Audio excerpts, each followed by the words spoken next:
Grampy golf tournament. Okay, it's been 11 years now, and it's actually the last one that has to be held here because Grandma is gone. But they'll probably continue to be used here because that's where most of the people are.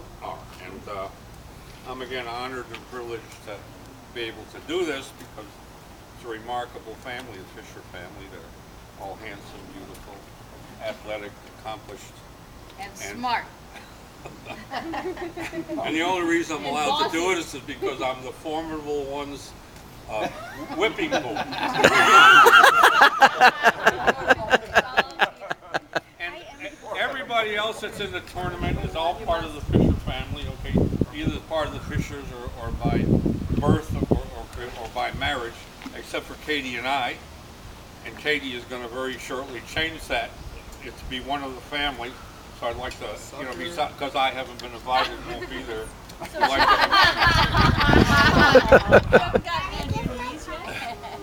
Would like to congratulate our upcoming marriage. When I do this, sometimes it's very hard to negotiate handicaps with different people because some of them desperately want to win and some of them desperately don't want to win. But it ended up, it actually came out pretty accurate because when I went through the grosses and subtracted the handicap and I came up with the nets, about 95% of the people were between 30 and 35, okay? And the par of that front nine is 34. So in general, we have it pretty well pinpointed on where your handicap should be. There's a couple people that didn't do as well, they had sort of a bad day. Well, not as bad as you. That's right. Yeah. I'm distracted. And those kind of people, I call them the O's and ahs day, okay? You have the people that when they hit the ball, they go, ah, and they hit a bad shot. And then you have the people that when they hit a shot, they go, ugh. And that means they had a good shot, but it wasn't quite far enough. And we have a couple of them that had a day like that, and they'll be privileged to work to possibly win the golf club, okay, as those that need improvement.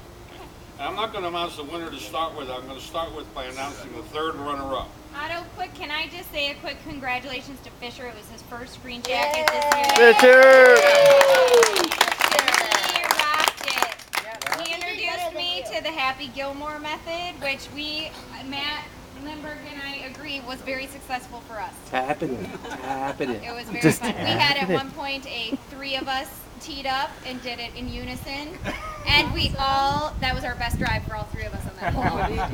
I'm going to be using that technique. You should, yeah. It was fun. It's illegal. No holds barred. It's illegal.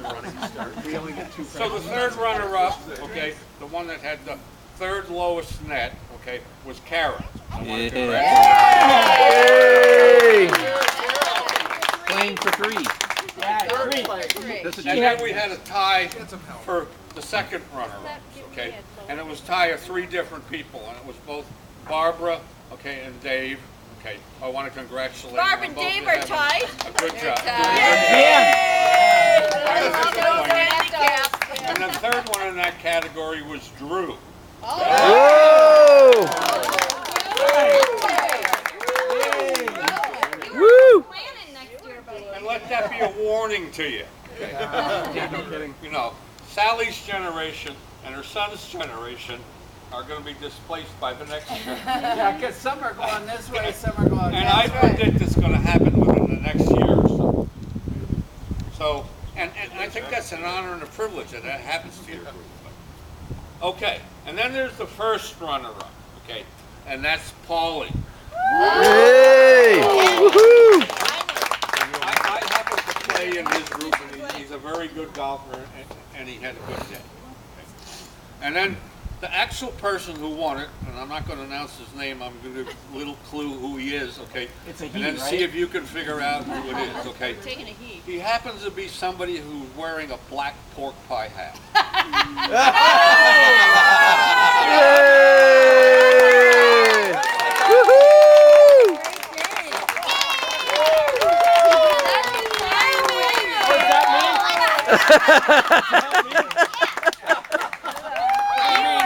He was having a great day. it. Pine River, here we come.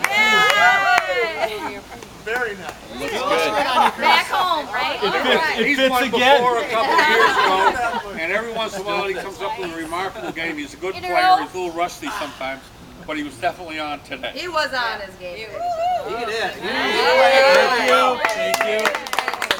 He's a great representative of the family, so he's an honorary person that holds the jacket for a year. Wow. Okay, and then we have the two also rans, okay, the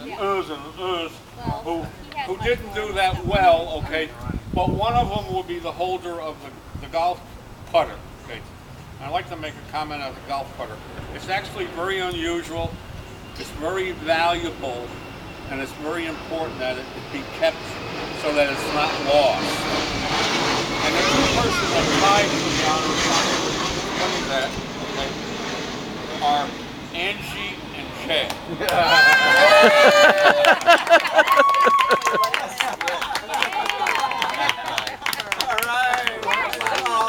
With you. Yeah. Well, I actually didn't know a way to decide which one of the two should win it. Okay, sometimes we thought, The worst of the I didn't worst. want to do something that's athletic. So what I decided to do was each one of the two of you, I wanted you to think of a number between 1 and 10, okay, and the one that's closest to it, and I have written down this piece of paper here, holds the putter for the year. Who wants to guess first? I think you should chug a beer. Whoever's Do closest. that. Whoever's closest. Oh, I like Chuck to 'em. see that. 10. One.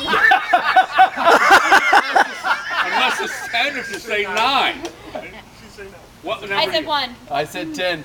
So neither of them get the point. So it's 6. There you go.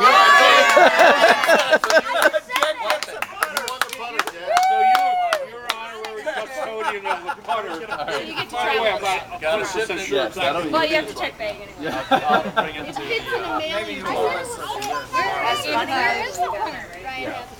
Ryan's got it. I've got it.